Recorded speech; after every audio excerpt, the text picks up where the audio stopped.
Құрметті қазақстандықтар, құрметті отандастар, баршаңызды ұлы ақын ағартушысы, жазба әдебиетін және әдеби тілінің негізін салушысы Абай күнімен баршаңызды шын жүректен құттықтаймын. Ақмола облысы ішкі саясат басқармасы жанындағы Көкшетау қаласындағы қоғамдық келісім ұжым атынан челлендж жолдағым келіп тұр.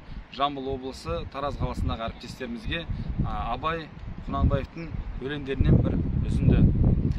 Желсіз түнде жарығай, сәулесі суда дірілдеп, ауылдың маңы терең сай, тасыған өзен дірілдеп, ауылдың маңы терең сай, тасыған өзен дірілдеп.